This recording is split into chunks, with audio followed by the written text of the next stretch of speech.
Всем привет, вы на канале Пользы.нет, и здесь только быстрые обзоры и долгие стримы. И сегодня я расскажу вам о телефоне Pixel 5a. У меня был уже на обзоре Pixel 4, Pixel 4a, и вот сейчас до этого ролика у меня было сравнение Pixel 3 и iPhone 13 Pro по видео и фото возможностям, больше, конечно, по видео. И сегодня я расскажу вам про Pixel 5a. Основная его особенность в том, что я его разыграю среди подписчиков, условия будут простые, основное условие набрать 5000 лайков. Я думаю, что это возможно, потому что 3000 лайков для розыгрыша умных часов Mobile за 25 тысяч мы уже практически набрали, там 2700 лайков за неделю. Сейчас еще разыгрываются умные часы Amazfit GTR 3 Pro, там тоже нужно 3000 лайков, и я их разыграю. И теперь я попытаюсь разыграть еще этот смарт. Pixel 5a, сразу недостатки. У него медленный экран, частота обновления всего 60 Гц, у него медленная память, у него те же самые сенсоры, он не супер маленький, к сожалению, но с другой стороны в 4К 60 FPS он снимает больше 14 минут. Я не знаю, кто как проверяет и у кого он минуту снимал, потому что даже при тесте из коробки у меня он снимал значительно дольше. Никаких физических претензий у меня по сборке к нему нет, ну какие-то люфты, но ничего не западает. И может быть уже продаются рефы, либо кто-то путает Pixel 5a с Pixel 3, вторым с разборки или еще чего-то. Не будем о плохом, будем о хорошем. Телефон интересный, своих денег он, спойлер, по моему мнению, лично не стоит, но он стоит своих денег, если вы фанат Гугла. Поэтому мое мнение вы сейчас увидите, вполне возможно вы сможете выиграть данный аппарат, я буду этому только рад. Но единственное, в описании к видео я добавлю не ссылку на его покупку, а ссылка на покупку двух телефонов, которые я бы взял вместо него во время сейла 11.11. Как вы знаете, 11.11 будет распродажа на Али, и тот же OnePlus 9 Pro будет стоить 39 тысяч, Poco F3 20, а Realme GT Neo 2, который я считаю вообще супер крутым телефоном, всего 22 тысячи, притом это глобалка. И по сравнению с этим цена за великолепный Pixel 5a в районе 40 тысяч кажется чем-то бредовым, согласитесь? Так что смотрим.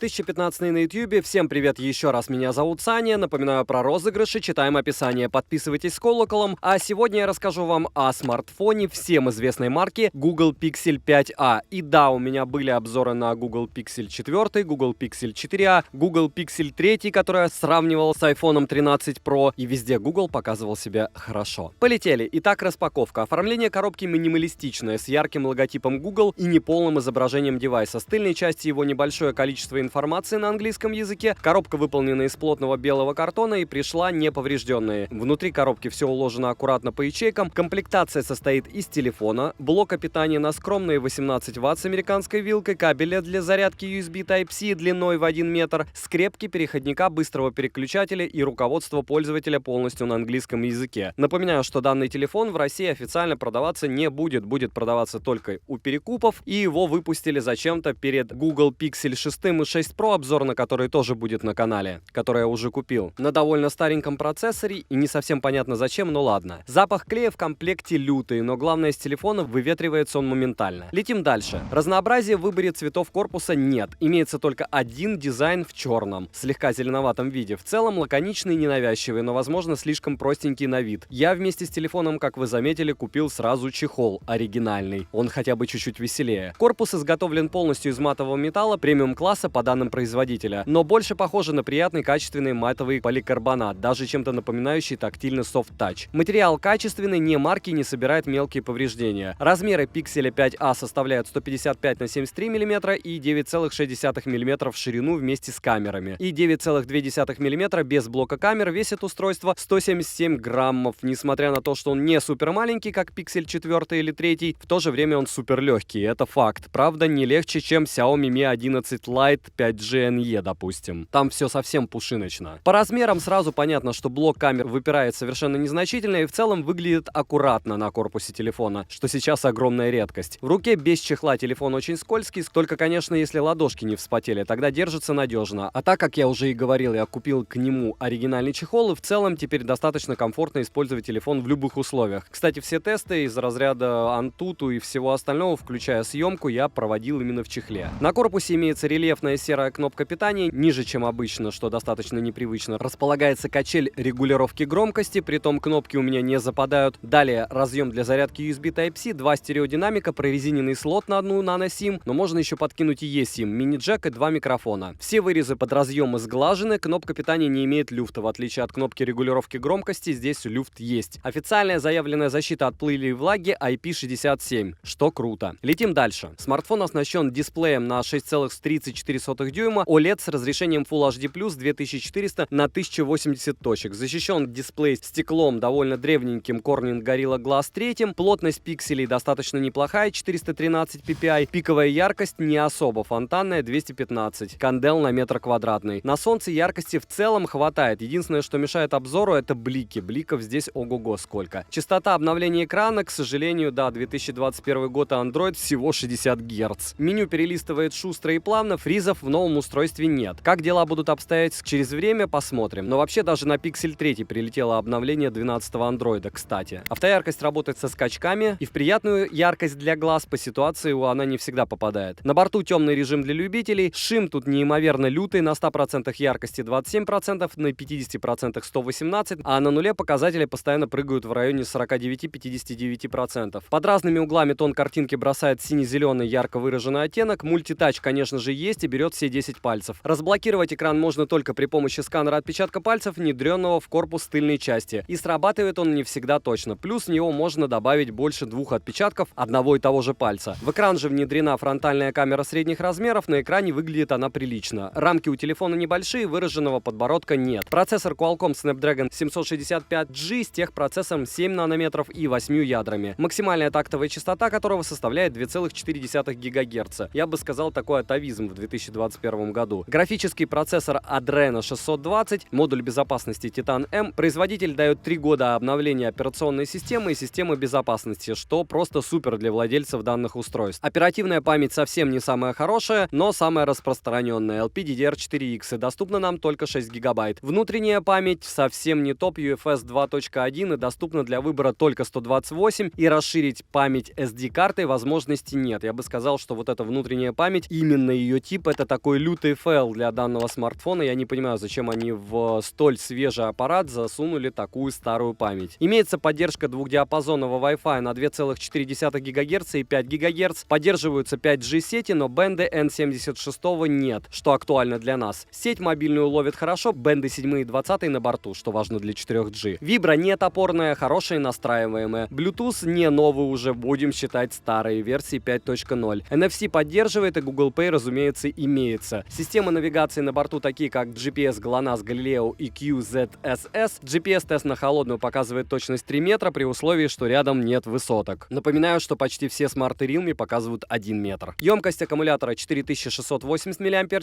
PC-марки выдают 8 часов 42 минуты. И остается после теста еще 20% яркости, заряжается за 27 минут на 31%. Полностью заряжается за 1 час 51 минуту. Беспроводной зарядки, к сожалению, нет. За час игры в Genshin Impact улетает 24% на максимальной яркости при неизменной герцовке и на низких настройках графики 30 FPS. Тротлинг есть, хорошенько так лагает, в тяжелые игры в целом играть некомфортно, я бы даже сказал, невозможно. Плюс он прилично греется, но зато яркость не понижает и прослужит хорошей грелкой в морозы, которые вот-вот наступят. Но можно позабавить себя в простейшие игры, например, танки онлайн или в PUBG. Теперь по тестам. Результаты тротлинг-теста вы видите на экране. В бенчмарке выдал в сингл-коре 1062 балла, в мультикоре 3343 балла, в 3D-марке показал Wildlife 1668, Wildlife Extreme 445, Wildlife Stress Test 1672, Wildlife Extreme Stress Test 448, Slingshot Extreme 3317 и Slingshot 4649. Показатели не из ряда вон самые лучшие, но я думаю, что данный Pixel и не претендовал на роль самого шустрого телефона для игр. Но его цена все же заявила наперед о его возможностях. Данный Antutu огорчительно, выдал он 350 тысяч попугаев, Storage-тест показал 28 тысяч, на холодную стресс-тест он прошел. Результаты вы видите на экране. По камерам ничего не поменялось с прошлых пикселей. Основной блок камер с тыльной части состоит из 2 камер, основной ширик на 12,2 мегапикселя с углом обзора в 77 градусов и ультраширик на 16 мегапикселей с углом обзора в 118 градусов. Запись видео доступна в максимальном разрешении 4К 60 FPS и без остановки 14,5 минут до перегрева он у меня снимал даже в чехле. Я не знаю, у кого он снимал минуту, потому что в самом плохом варианте из коробки, без обновления прошивки, прошивки он у меня нон-стопом снимал 7 минут, и там я просто остановил уже запись. То есть, может быть, кому-то прилетел брак, прям совсем мрачный, но телефон снимает дольше OnePlus 9 Pro, который у меня тоже на руках, он все еще снимает максимум 5 минут отрезки видео в 4К 60 FPS. Притом Pixel 5a даже не перегревается от этого, он просто предупреждает, что перегрелся, и что качество видео ухудшится. То есть, в целом, телефончик такой, живучий. В целом, камера снимает картинку хорошую, плюс и фото делает отличные, как и всегда у пикселей, что-то приближенное к айфону последней версии. Фронталка на 8 мегапикселей с углом обзора 83 градуса и максимальное разрешение для съемки видео 1080p 30 fps. Короткие примеры вы сейчас увидите. И вот, наконец-то, Pixel 5a в моих руках. Это было сложно, но все победимо и все получилось. С фронталки можно делать x1/4, понятия не имею зачем. И при съемке с одной руки в движении в Мурино в 3 часа ночи роллинг шаттера не наблюдается. Качество видите сами, ну такое себе. Опять же, очень сложно все время определять качество на экране, потому что нужно на большом экране смотреть. Если с двух рук снимать, опять же, фронталочка, и даже идти быстро, стаб прям вывозит шикарнейше. Понятно, что с одной руки не камильфо. Если встать, цвет, блеск, красота. Сейчас я зайду в более неприятные места и поснимаю там, в более темные, но пока, ну, неплохо. Неплохо. Вообще. И вот этот волшебный Pixel 5a снимает с основной камеры. Ночь, Мурино, 3 часа ночи, 4К 60 FPS. Я снимаю с двух рук. Мне даже на телефоне эта картинка кажется нереально плавной и нереально крутой для ночной съемки. Может быть, я переоцениваю данный девайс, но пока меня прям подмывает сделать сравнение с iPhone 13 Pro в ночи, притом без того, чтобы дожидаться Pixel 6 и 6 Pro, который, разумеется, тоже будет на обзоре. И да, в стоковой камере здесь есть пауза, в отличие от iPhone. Там паузы во время съемки нет. Есть оптический X2 и максимальный зум X5. Не космос, но не худший вариант. В принципе, 4К 60 FPS хватает за глаза. И это съемка с одной руки теперь. Могу даже чуть-чуть пробежаться. Вот теперь это во время бега съемки. Хорошо, радует.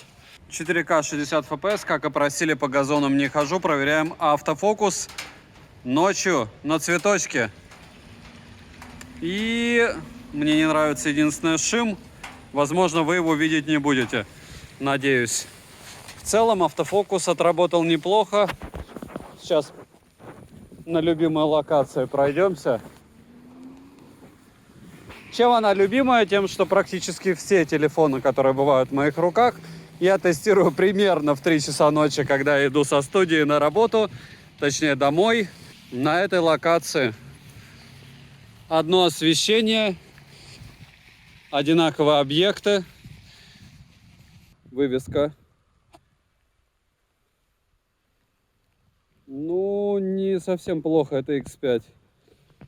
Вот так, нулевочка. И фронталочка в не таких хороших условиях, как до этого были. Постараюсь подальше идти от ламп. Но с двух рук стаб, конечно, получше, чем когда ты с одной снимаешь. Вполне возможно, что в каких-то моментах это не лучшая съемка, тем более для фронталки. Но в целом телефон молодец. И это не магия Pixel. Вы сами понимаете, что когда Google что-то делает, а создает он Android, логично, что под себя для своих камер он будет писать самые продуманные алгоритмы по использованию матриц и сенсоров. Правильно? Ну, это я так думаю, и так оно получается, особенно если смотреть фотографии. Они нереальные. Опять же, это все на опыте. Я теперь понимаю, почему все люди все время говорят: пиксель. Да, потому что когда ты пофоткаешь сотни телефонов, и потом с него понимаешь, насколько крут пиксель в ночных фото. Хотя, опять же, и Samsung, и iPhone, особенно 13 Pro и 13, но не факт, что хуже. Но, в принципе, они дороже. День, Муринский парк, Pixel 5a, основная камера 4К 60 FPS. Съемка с одной руки, и вы сейчас видите, как в движении он будет у вас снимать. Не особо приятный осенью, но от нее никуда не деться. С другой стороны, и зима, и весна неизбежна, как и лето. Что вы видите на картинке? Я думаю, что вы видите довольно хорошую и правильную картинку. Сейчас я уже снимаю с двух рук, придерживая пальцем левой руки телефона, в правой ее держу. Сейчас попробуем рассмотреть уточек издалека. X2 оптический. И максимум у нас сейчас будет X5. Ну, мыло, во всяком случае, на смартфоне мыло. Может быть, не на смартфоне будет как-то лучше выглядеть все это дело. В целом, съемка ничего. Автофокус днем мы сейчас проверим на листочке. Листочек, не листочек. Здание. Ну, вообще великолепно отрабатывает автофокус, несмотря на довольно простенький и не самый топовый, совсем не самый топовый процессор. Телефон за счет алгоритмов отрабатывает просто великолепно. 5 с плюсом по автофокусу днем. Пример работы фронталочки. День, Pixel 5a, и позади меня довольно неплохо он снимает, но идеальной картинку не назвать. С другой стороны, четкой грани облаков в принципе не видно и обычным взглядом, не говоря уже о съемке с телефона. Сейчас я попытаюсь вам показать границу облаков позади меня. Над зданиями они видны. Если видны, а они видны даже на телефоне, значит все хорошо. Напоминаю, что здесь есть X1/4 для съемки. В онлайне можно все это дело поменять. X4 максимум. Это прям круто. Супер качеством не блещет, съемка с одной руки, но в то же время меня все устраивает. Напишите, как вас. Меня реально пиксели радуют, особенно по ночной фотосъемке и видеосъемка. Здесь прям просто правильная, я не знаю, без всяких дорисовок, как у Huawei или у 11 Pro Max. Хотя, опять же, 11 Pro, айфончик снимает даже против солнца. Просто великолепно.